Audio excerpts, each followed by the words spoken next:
So now I introduce Scientia Professor Helen Christensen, who won the Society's James Cook Medal last year, and this year was named the 2024 New South Wales Scientist of the Year. So she's had a busy couple of years. Helen is a highly innovative scientist who's achieved an unparalleled impact on internet-mediated mental health, both in Australia and worldwide. She's internationally recognised for founding the use of digital and online technology to deliver evidence-based prevention and intervention therapy for common mental illnesses. Her work has spawned a vast international research effort that incorporates academia, business, clinics, and the community. She's not only leading a research field, but she's also having direct impact on improving the lives of many, many Australians living with mental illness. So Helen, welcome to the stage. I feel very honoured to have received the James Cook Medal. It was just such a wonderful thing that came out of the blue, and what an honour. And I have to say the medal is beautiful. It's the most gorgeously moulded piece of bronze, I think. I'm not quite sure what it's made of, but I think the Mint made it, and it's very nice. So, George, you've got something to look forward to put in your hand. I'd like to thank Christy Slade, Dr. Susan Pond, and Professor Sally Cripps for facilitating tonight and bringing me along here. So, as I said before, I'm really delighted to be here. And I'm going to talk about social media, which is a bit of a hot topic at the moment, actually, as we know. So, first of all, though, I want to acknowledge country. We're on Gadigal country, pay my respects to elders past, present and future, and also acknowledge well-being is such an important part of Indigenous society. I won't be talking about it today, but there's so much resilience and fantastic research being undertaken in this area, and I'm very proud to see, as an Australian, that this sort of new research is coming through and it's going to make a big difference. So, what is the story about social media? Let me just read that title. So, social media, its harmful effects and whether it should be or can be banned has saturated our news and social channels for months. So let me just ask the audience, who is on social media? That looks like about 80%. I have to say the photo that was of me is about 5 years old, and my partner rather rudely said I look like that was the photo I had on TikTok, which is, of course, again, disinformation. But let me just discuss first all the stakeholders in this particular issue. So, first of all, we have media and political commentators. There's been a lot of sensational and emotional reporting linking social media to anxiety, depression and self-harm, including by the ABC, I think. Political commentators think that the government processes have not been exemplary in progressing towards a decision, and papers such as the Crikey have suggested that politicians have manipulated public opinion by stage managing meetings with international experts that support their partisan positions.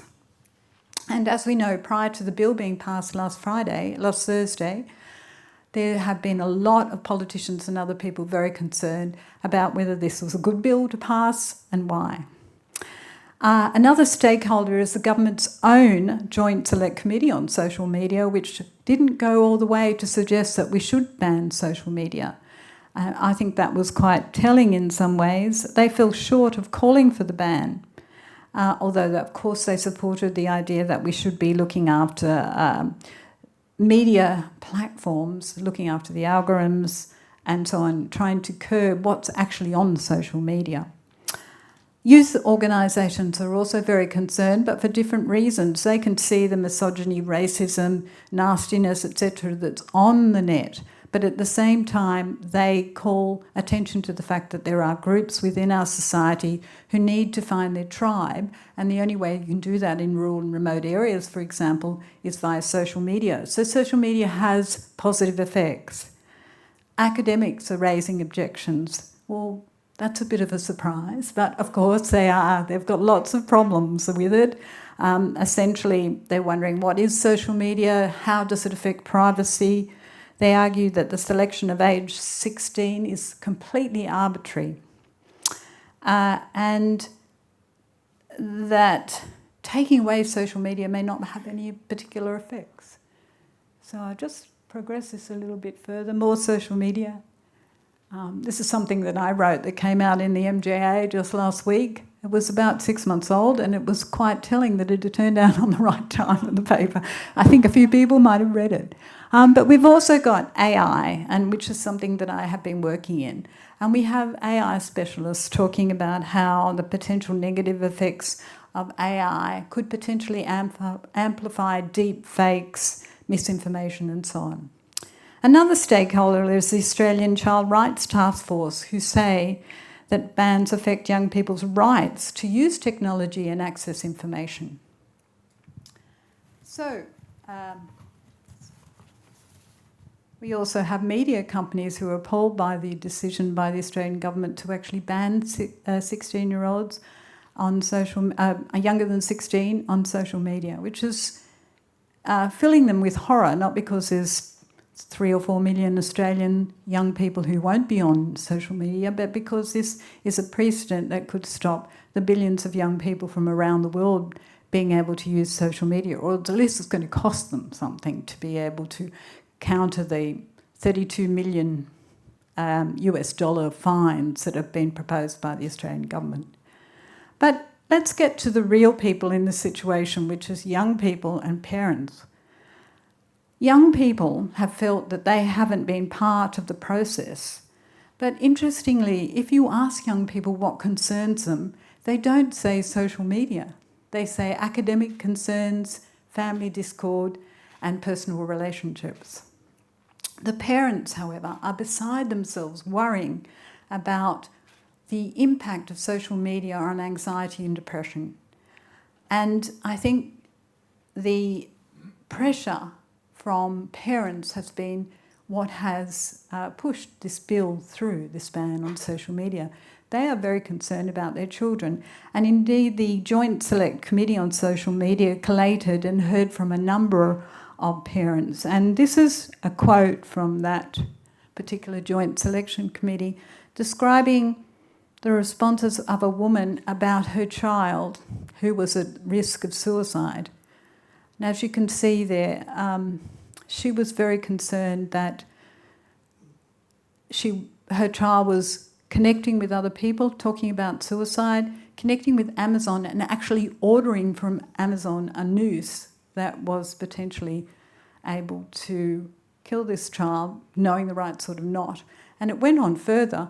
The child also ordered a lock that they could put on their door to stop the parents coming in if they were engaging in self-harm. So, in short, this area is contentious, it's heated, there's lots of stakeholders. My question is, maybe science can help. Does social media cause anxiety and depression? And we're going to look at that argument in a little bit of detail now. So this is the argument as put out by this book, which is called The Anxious Generation. I noticed that the conversation this morning listed this as one of the best books to read this year. Did you see that? Interesting. Anyone read it?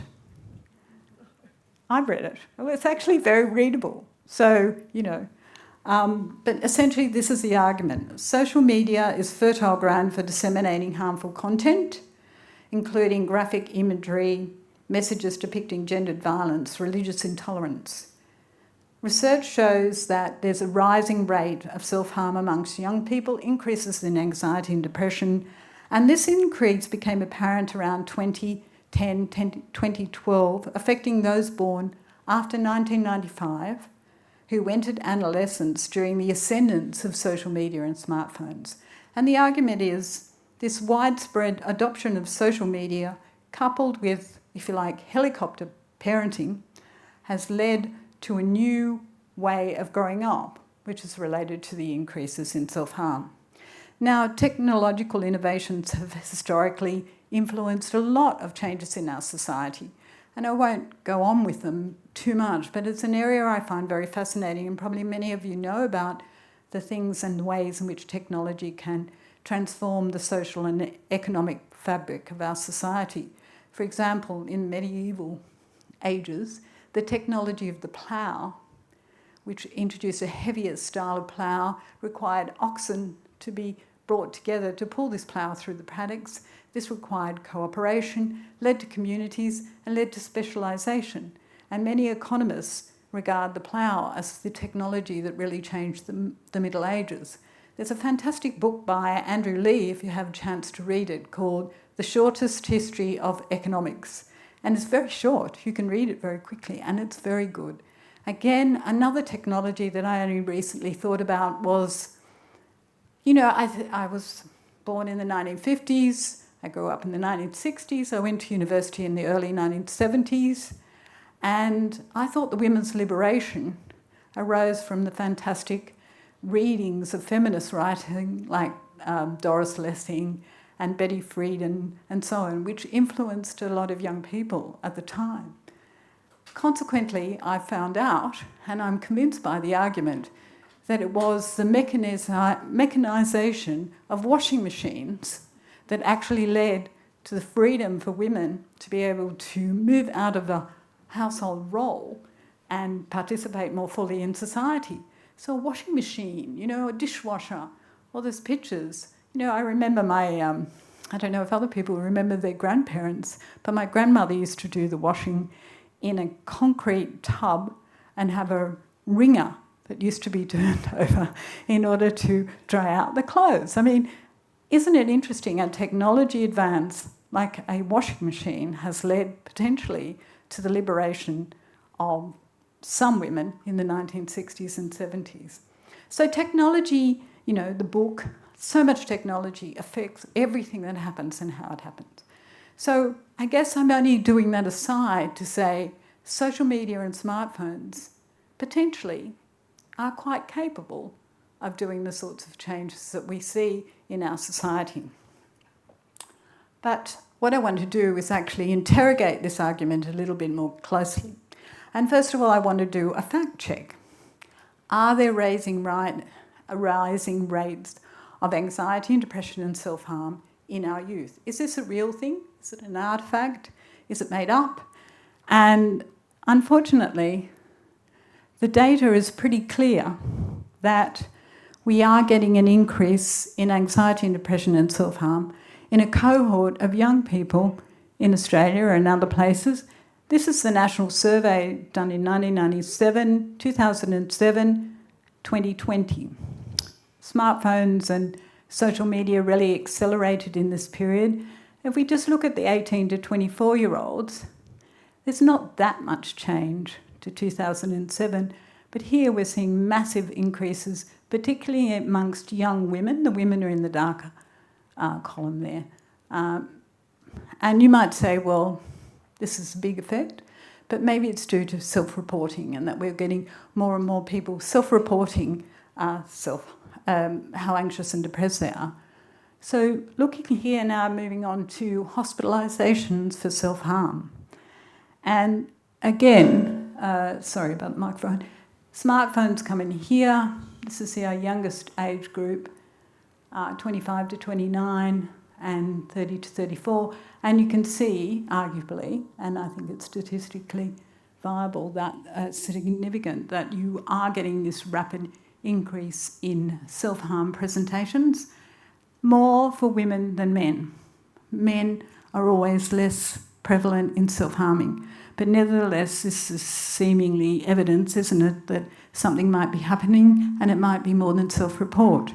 And if we go to really the effect on suicide rates, which is a hard marker of mental ill health, you can see that across, this is something like 10 countries, all of them high-income countries, we are seeing some drop, I guess, around this point for men, though young men 10 to 19 are increasing, 20-year-old women are increasing, and look at our 10 to 19-year-old females are increasing.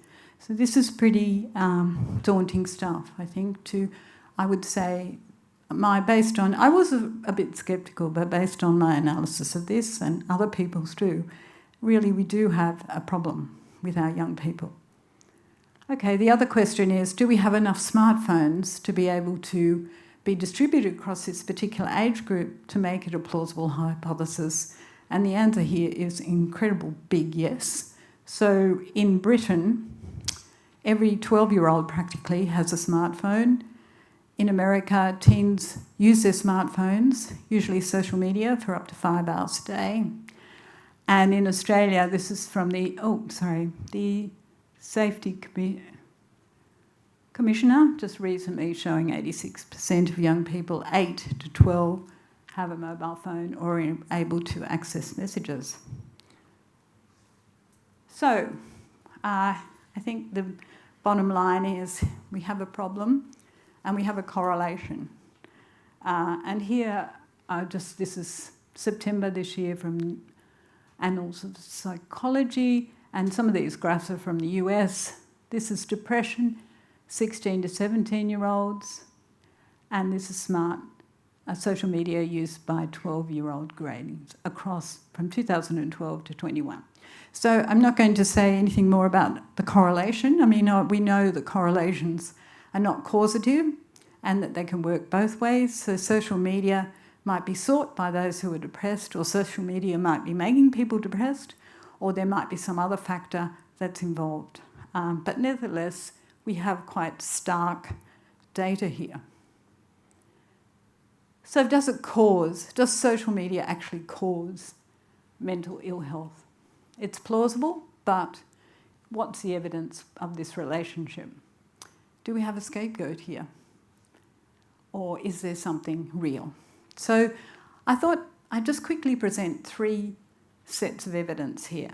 And there's other forms of evidence as well, but this just seemed like a convenient way to do it today, but also, reasonable evidence. So what we'd expect, if there is a relationship that's causal or relatable anyway, is that high social media use will lead to higher depression and anxiety over time in high cohort studies. I mean, this is confirmatory. It's not able to say causation, but it's longitudinal. It's going from time 1 to time 2.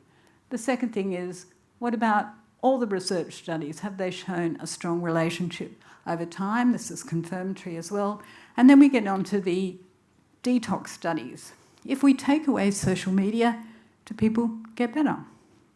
Anyone done a detox lately of social media? A few nods there. I went off to X because it was just too much, but I haven't been able to do the other yet.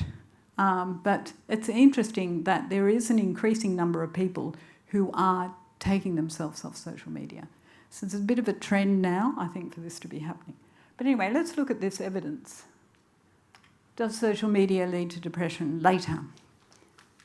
This is a study that we did in Australia, 6,000 young people aged 13 years who were all given surveys and tests and so on in schools, 134 schools in New South Wales, Western Australia, South Australia, independent schools, Catholic schools, public schools. And what we did was ask them to fill in some questionnaires. We also took digital phenotyping from them, but I'm not going to talk about that data today. So of those 6,000, there's 400 who have participated in this particular study. We looked at screen time. We measured screen time, anxiety and depression at time 1, and then we tested at time 2, 12 months later. Is higher use of screen time leading to increased depression and anxiety? We did a linear mixed effects model, essentially just a correlational analysis, but we took into account potential variables that might have influenced the results. These students were very similar to a lot of students in Australia. When we looked at comparing it to representative samples, was very similar in how they looked. And we did require consent from parents to participate in the study, but even so, we got a pretty good cross-sectional look, a longitudinal look at a cohort of young people in Australia. And I'm not going to go into this in too much data, but what we were looking at as the relationship of depression and anxiety over time, and these are the results pretty much summarised. Cross-sectionally, you do get an effect. You get a relationship, a link between social media use, how many hours of screen time they're doing, and levels of anxiety and depression. But longitudinally, you don't get any real strong effect between how much screen time they do and how depressed they are 12 months later, which is interesting. And it's also a small effect. Like, I think the correlation or the coefficient was something like 0.1, which is not enough to be able to explain the effects that you might be having in an anxiety and depression prevalence. Each additional hour of screen time corresponded to a 0.15 increase in the PHQ-A, which is a standard measure of depression, and that is not significantly, it's not meaningful, even though it's significant. We've got 4,000 people. All right. We also looked at whether there was a gender effect, and it was true that men or males had a weaker association with screen time cross-sectionally, but there wasn't any relationship longitudinally and no effects on anxiety. And we looked at reports by the students that some of their social media was maladaptive, and this didn't have any effect. We found that active social media use improved well-being, even though passive social media didn't. So it really wasn't a very clear picture. It's not consistent with the idea that there's a strong relationship longitudinally between social media use and anxiety and depression in that group of young people, 13 to 14 years, who are the key vulnerable group, if you like. So summary, the link between screen time and mental health symptoms is more likely to be correlational, possibly bidirectional, and not really strong evidence here for something that you want to bank a cause on. The type of activity might make a difference. Okay, so that's just one study. Let's look at all the studies that have been done. We did a meta-analysis of all the longitudinal cohort studies we could find which looked at anything like this particular relationship. We looked at 5,000 studies. 35 of them met criteria, meaning that we could extract data about these longitudinal relationships. And what we're trying to do is look at screen time leading to bad mental health, but also looking to see whether mental health, depression and so on, led to more screen time. What we found was essentially that there were extremely weak correlations, the associations were bidirectional, and there was no strong confirmatory evidence that social media was making any difference to the anxiety or depression of those people in these 35 studies, which is quite a lot of studies. Okay, so screen time use at time 1 is associated very weakly with some depression at time 2, but it's really not enough to describe the magnitude of the effects that we were seeing in some of the prevalence data. Depression at time 1 is very weakly associated with increased social media, so some kids are seeking social media when they're depressed. As I said, I don't think this is big enough of an effect. 0.1 of a correlation, it's very small. You'd be lucky to be able to pick it on a scatter plot. Okay, let's talk about evidence that potentially is causal, which is you take away the social media, you have a control group and an experimental group, just like any randomised control study. You say, I'm taking the social media away from these guys, but these guys can continue to use it. And if it is a relationship that's causal between social media and these negative mental health outcomes, we should see some relationship. The first study is just a meta-analysis, and I'm not going to spend too much time on it, but essentially it didn't find a relationship. It didn't find that abstinence from social media improved mental health functioning, albeit these are pretty, if you like, weak studies in the sense they're using volunteers and students. They're looking at over a month. I mean, this isn't the same as the development of clinical depression over years, but nevertheless, it would have been interesting for the hypothesis to find this effect. Since then, there's been another meta-analysis, and I'll just explain what happened in this meta-analysis. There were 23 studies, which was quite a few, considering this issue was quite a recent one. Some were allowed limited use, and some had full abstinence. The black here indicates the studies where there was an effect. So social media, taking it away, improved mental health. These are mixed results, so could have had an effect on one thing, but not an effect on another outcome. And this is where there was no relationship. So I'm not convinced that these data are strong enough to show that detoxing from social media is going to immediately, at least, improve your mental health. And there were a couple of other studies that came up which I think are interesting in terms of the ban. The first is that in one study where they randomised people and told them they couldn't get on Facebook, Instagram, TikTok and so on, what the study found was that they still got on social media. It wasn't just those platforms. So they messaged, they got on WhatsApp, and they indicated through the records that they had of the social media the kids used on their phones, they were using just as much social media, but they weren't using those platforms. So it raises questions about what platforms we're going to be restricting. And finally, and this is rather sobering, and I think it's important that we look at what happens if you look at already distressed youth. So in this particular study, which has just come out, it's American, they had kids who were already emotionally distressed, though they didn't meet criteria for depression. And what they found was that those kids where you did stop them using social media, their mental health improved. So I think we have a caveat here, which is if you're already depressed or anxious or distressed, then you've got a potential relationship of being negatively impacted by social media. So basically these studies are using mixed data and neutral or negative effects are produced. It may be an effect for people who are distressed. And the type of activity may matter. So, summary, nearly there. So I think the evidence is soft. We've got these massive rising rates, but the causal relationship hasn't been established with social media.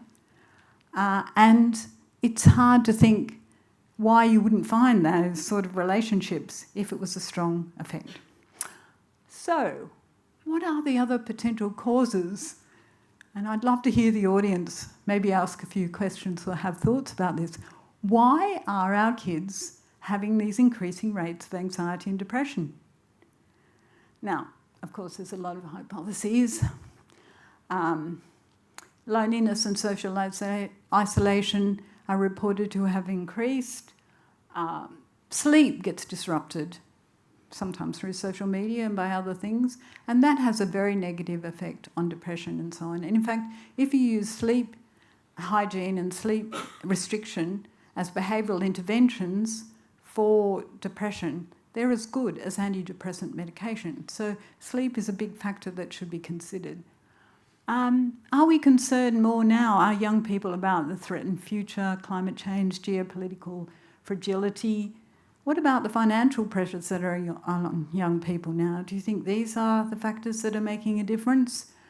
And I guess we have to keep in mind that we do have to think about these rising rates and whether there's some artifactual information in some of the later cohorts where we've got more overseas students, more cold students. I mean, the composition of the Australian population is changing, and it could be that there are these factors, but we don't think so. So I'd be really interested in what people think.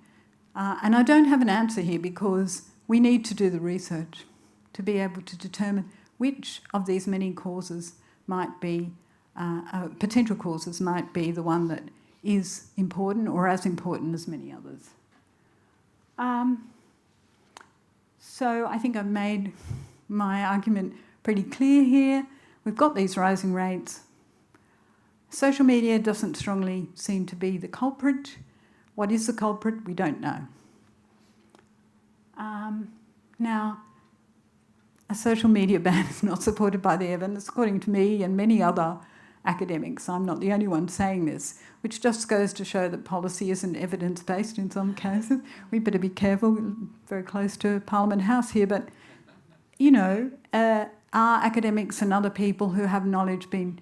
This particular argument isn't... What are we as scientists if we can't contribute to this argument and actually try and make a difference? I think we can target social media companies, we can educate families and young people how to use social media properly, and we can introduce a duty of care in the requirements of how social media platforms relate to young people. There's nothing incompatible about saying this, while at the same time suggesting that social media isn't a strong recommendation. Okay, but, this is my point here, we need to do more research. But why not do it now? We're going to ban social media. Why aren't we doing a real live experiment where we're actually seeing what happens when we ban social media? Are we going to get delightful young 16-year-olds who aren't anxious and depressed? I wonder. So, but we can do it, and we potentially could do a randomised controlled trial. I mean, there's a problem because young people are going to get around this, but if anyone's speaking to the Premier, I think this is the sort of thing that we should be doing and really show what Australia can do in being able to contest the ideas and try and provide the right sort of evidence in real life for these kinds of outcomes. We need to look at root causes, mechanisms. Hardly anyone specifies mechanisms between social media and anxiety and depression. And also we should listen to what young people say and what they propose would be a good thing to do. Thank you to these people, and thank you very much for having me.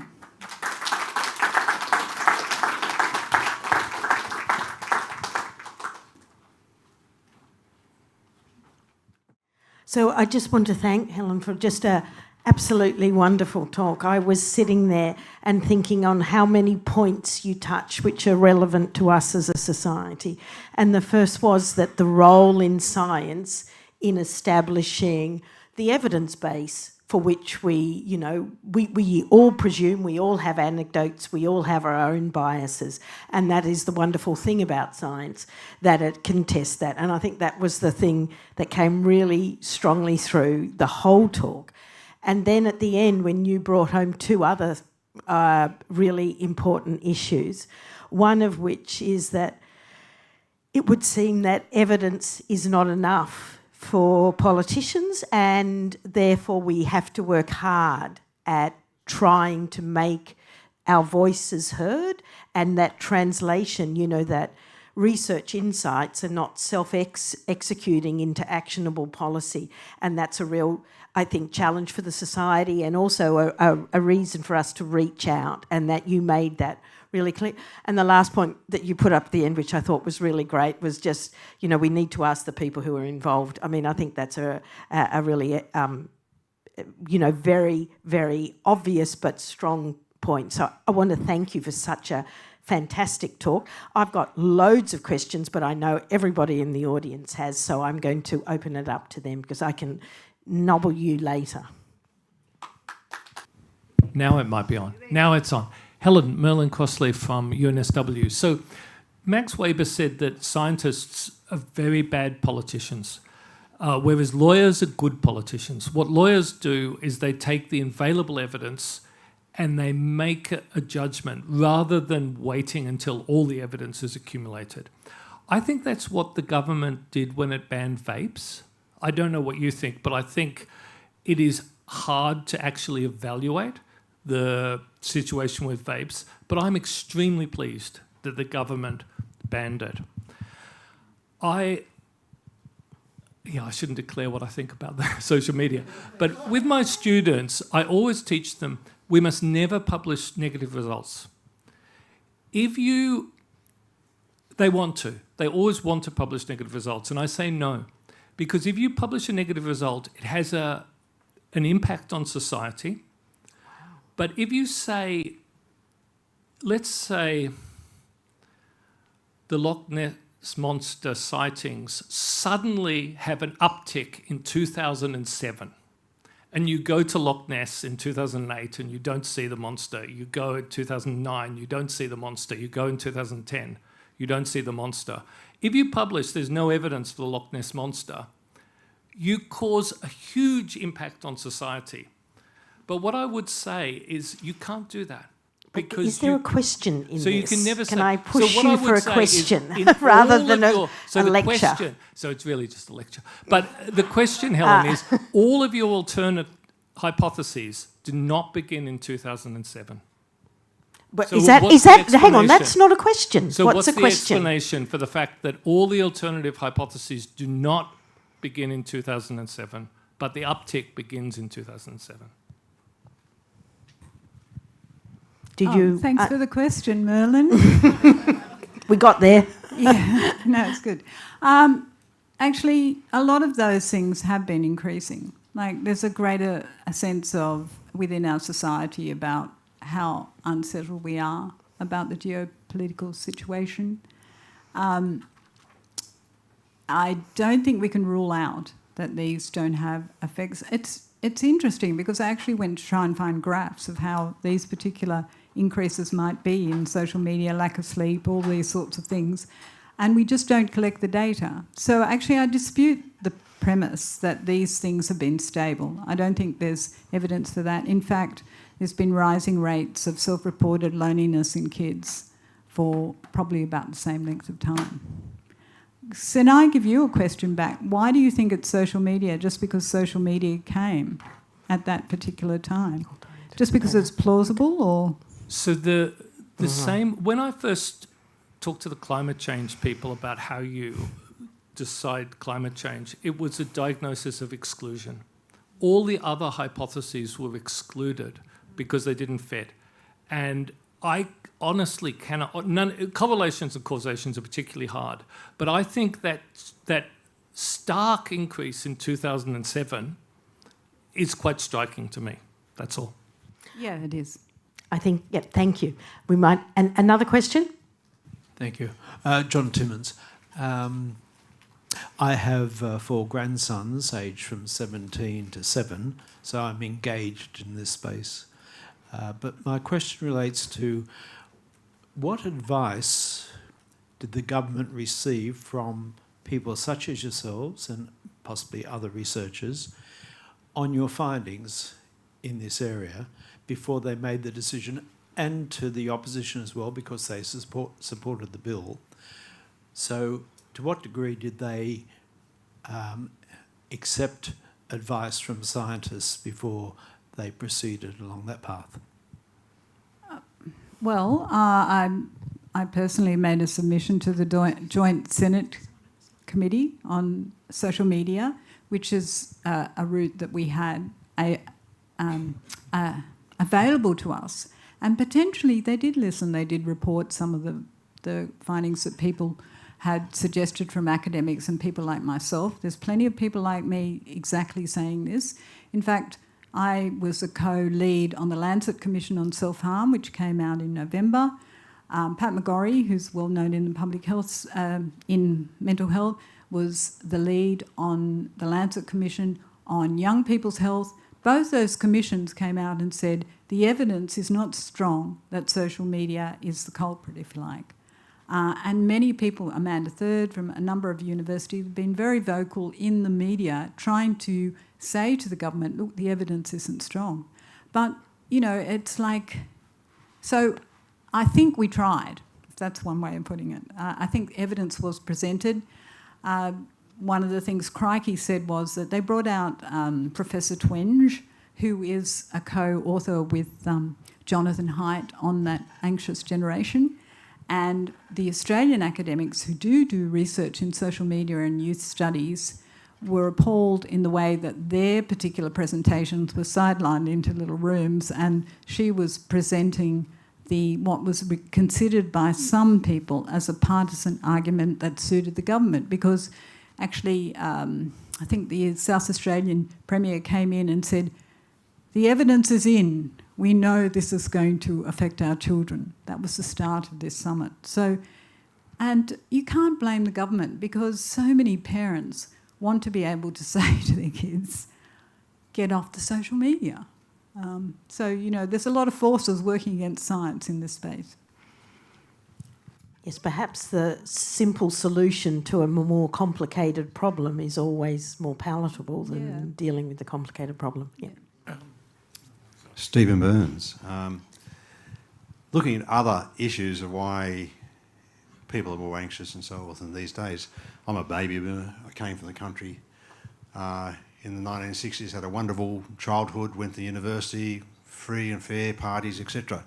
Now, what would the effect, the fact that more people are coming into very, very large cities, and that must have an impact of anxiety about people around you, what they're achieving, expectations on you and so forth. So has any work been done on the long-term trend of as Australia becomes more and more concentrated into large cities? I don't know of any, but I do know that FOMO, you know, the fear of missing out, is one of the main reasons that young people want to hang on the social media thing. So it's a very good question, and there might be somebody in the audience who actually, in urban studies or something, who can answer that question. Just a question. I guess I'm going to demonstrate my ignorance. If we were to use the argument that we should talk to the people who were affected, we would have been asking children, are you happy with the smoking ban? I'm pretty sure if my father had asked me, lad, you know, what do you think about not being able to get alcohol until you're 18 as opposed to 21 like your older brother? I would have said, you beaut, I can go and get it at 18. And has anyone indicated anywhere in research what damage will be done by this ban? And if it doesn't work, get it changed back. That's my comment, but perhaps I'm just a silly fellow. Oh, I think that's really good comments, because I doubt it'll change back. Yeah, well, that's right. Telling young people how they should behave and what they should and shouldn't do has been a generational problem. Telling young kids they have to get off social media is not really going to work, many people, commentators suggest. So I think that, you know, the work of adolescence is to protest and say the opposite of what you think your parents or other people want to do for you. I think that's, you know, I'm just acknowledging your point there. I will say that, you know, if we think about social media as an amplifier and disseminator of something, you know, we're talking about the leakage of a hose into a river. But the factories up there, we've got misogyny, we've got racism, we've got divorce, we've got all these sorts of problems that the factory is pumping out all the time. And it's true, social media may amplify it, but you know, it's not potentially the actual cause of it. Yeah. Susan? Helen, I've got 16 grandchildren, so I'm very invested. Wow. The oldest is 16, and when I talked to her about the ban, she had about 10 ways that they were going to get around it. So it's not going to work.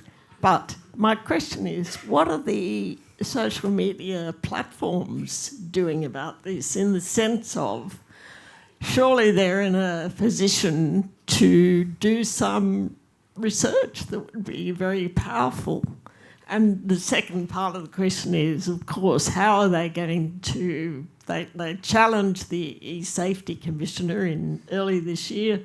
We had Julie Inman-Grant speaking to the Society in July in the middle of all the decision whether or not to withdraw the case that she was running against Twitter.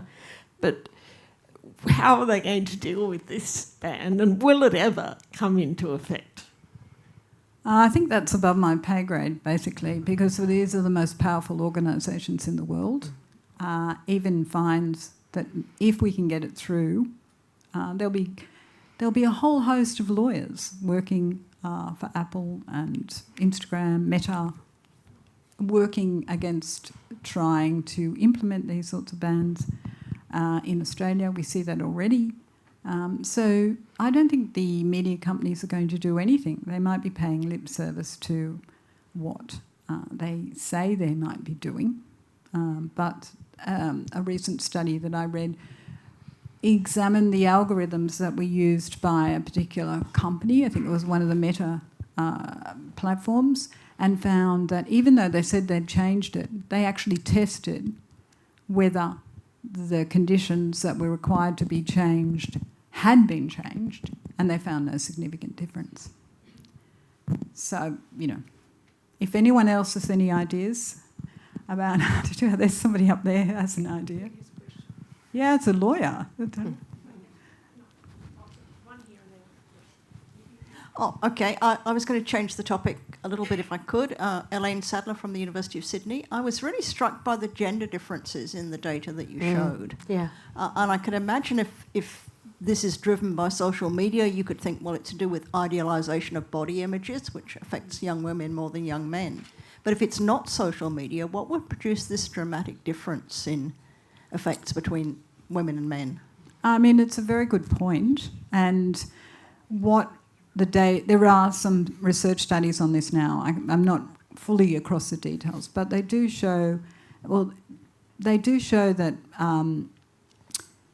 there's no difference in the sensitivity to social media by boys to girls, which is contrary to what you'd expect to be the fact, which is you've got to actually explain the gender differences. There's always been gender differences in self-harm and anxiety and depression. Women are much more, 2/3 of prevalence is women in any case. So as you say, what might be causing that on social media is something that exaggerates a sort of gendered violence or eating disorder, body image, and there's some investigations going on about that. So it's a good point. Could I just ask a quick follow-up? Because what you presented on suicide was not the absolute rates, but the percentage increase. So can I ask a question?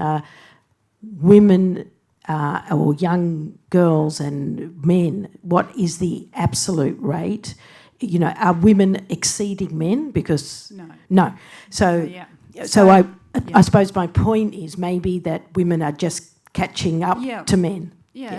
Which is unfortunate, but yes. Yeah, it's true.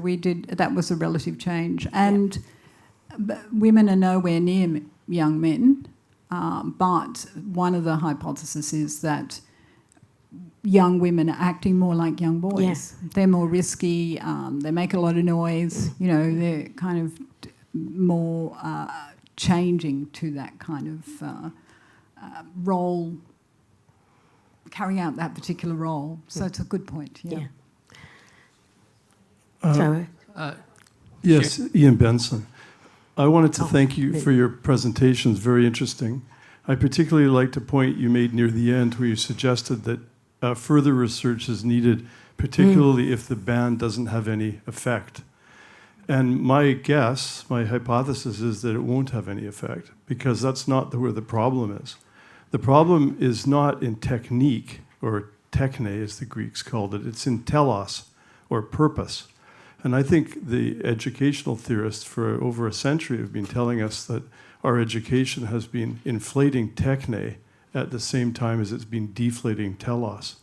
So what we have is a culture in which, to put it bluntly, most people in most disciplines don't actually understand what their disciplines are for. So when Aristotle says in the Politics that the politician, anyone who wants to study politics seriously must study the soul and virtues above all things, all we have to do as a thought experiment is ask ourselves what contemporary politicians would have to say about the soul to understand the problems. So I think it won't have any difference, won't make any difference, because the problem Weber and Durkheim identified of anomie, the drift of the self, against the kind of purposeless horizon, is really at the root of this, not a technical fix from technology. Thank you. So you just have this gentleman here. Xu Feng from Wollongong, new member. I have one piece of information and also have one question to ask. Yeah.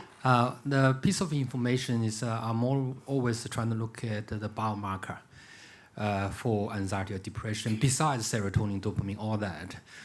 One of the important biomarker is inflammation. When the things attack, always there's something goes up, which is inflammation.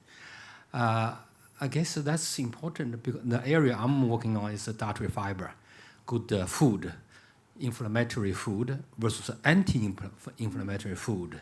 I think that's the area as piece of information. Also got a meta-analysis in that area, which is like 0.19. Some says 0.2, the effect size, but something there, but not sure. That's a really good point. You know, we should add that on nutritional change as one of the potential causes. There are a number of things that actually on the street people eat them actually inflammatory diet. Yeah. When they have the pretty fragile, when they have that food, particularly for those for people with the fragile elderly, it's really bad to influence them the mood.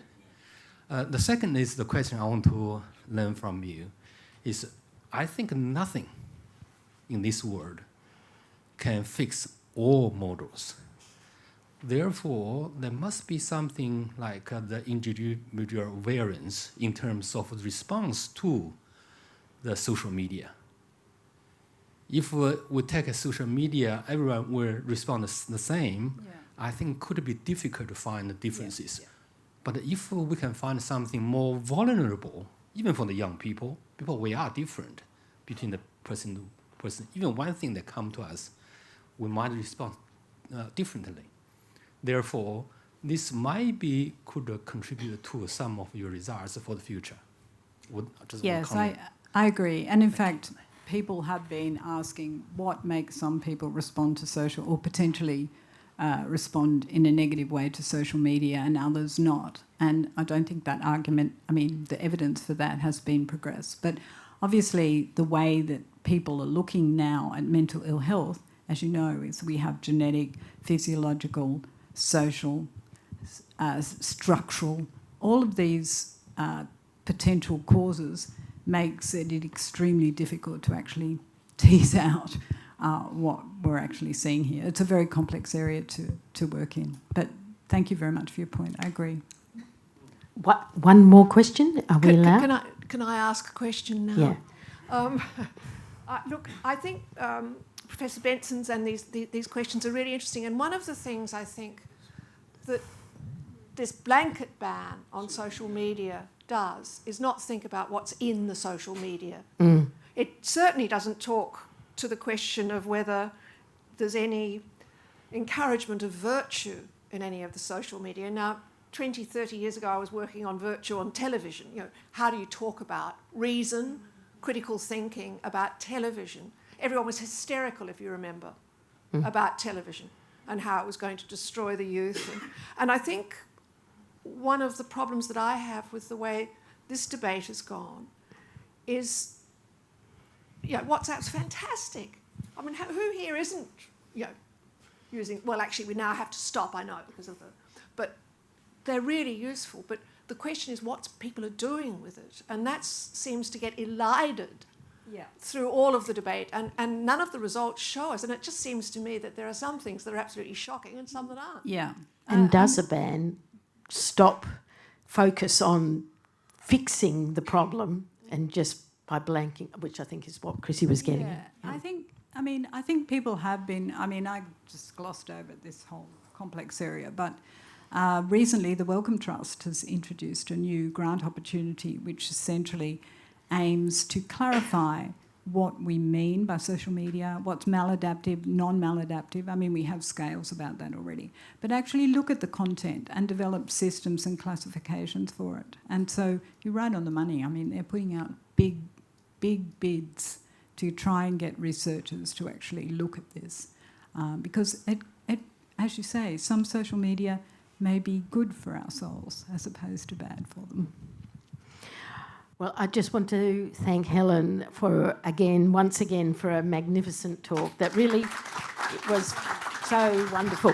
But and to tell you about next year, and I'm so lucky to be able to use Helen's talk as an example of what the program will look like for next year, which is really how can science come together with civil society to answer major challenges that we have in our society. And, Helen summed up at the end of her talk by saying, we have an opportunity to actually do the research to go forward to figure out whether social media is the cause or whether other things are the cause. So how can we as a society use science together with civil society to really affect change? So, and mental health was one of these global challenges that I am passionate, and as I'm sure everybody is here. So that is what the program, the society will have for, its program for next year. It's supposed to be very encompassing, and I hope it is. I've listed some global challenges, but it won't be restricted to that. What I hope to get out of the program and the talks next year is for the society to figure out, which global challenges, because we can't solve every problem, but which might we like to take forward to try and get future funding to really have an impact as a society going forward, to make a difference in some of these things, because I passionately believe that science has a really important role to play, but not the only role. And so we need to engage with other aspects of society. So just quickly, our first lecture next year is Ian Paulson's Inspired by Nature, Designed by Science, talking about synthetic biology and also its implications for synthetic fuels and the energy problem. So on the 5th of March, we have our Early Career Research Rewards, and we have our recipients sitting in front of us. So that will be at UTS, and I'm very excited about that because I'm from UTS, and I'm just now negotiating with UTS on the sort of quality of the nibbles and the drinks. But I hope it's going to be good. And then on the next April, we're having Professor Durrant White, who is the New South Wales Chief Scientist and Engineer, talking about engineering the future. So that's just a taster for what's coming next year, and I want to thank you very much for coming here tonight, and thank Helen once again.